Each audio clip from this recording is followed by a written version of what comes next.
I want to speak about the deliberately flawed medevac bill, which, as we know, was never about medical care, but a means for asylum seekers to enter the country via the back door.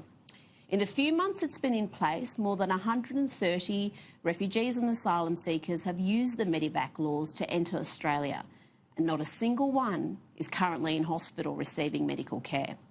And of course, none have been sent back. It was always clear how the medical evacuation legislation would be used and misused to provide a path for those on Manus Island and Nauru to come to Australia.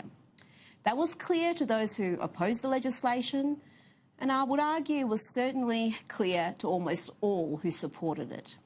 You'd have to be pretty dim or naive not to see how the medevac bill undermines Australia's tough border protection policies.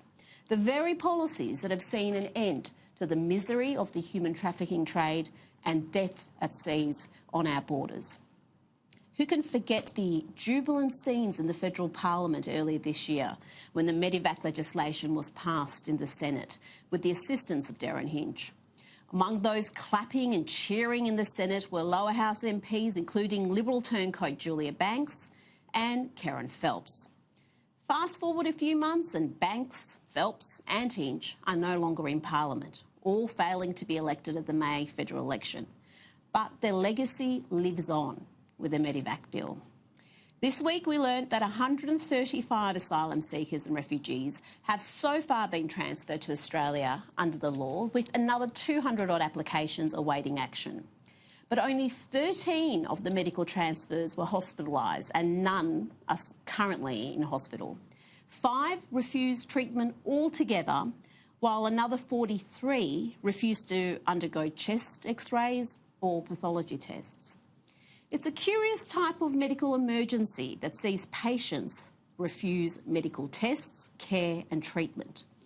And let's not forget, the Australian taxpayers provide abundant medical care for those, unfortunately, in offshore processing centres. According to the Department of Home Affairs documents released in December, there were 61 health professionals, including 29 mental health professionals, providing services to asylum seekers on Nauru, a ratio of approximately 1 healthcare professional to every 8 asylum seekers. Australia has among the most generous refugee programs in the world. We consistently rank as one of the top 3 resettlement countries. One of the reasons we can do that is that we have control of our borders.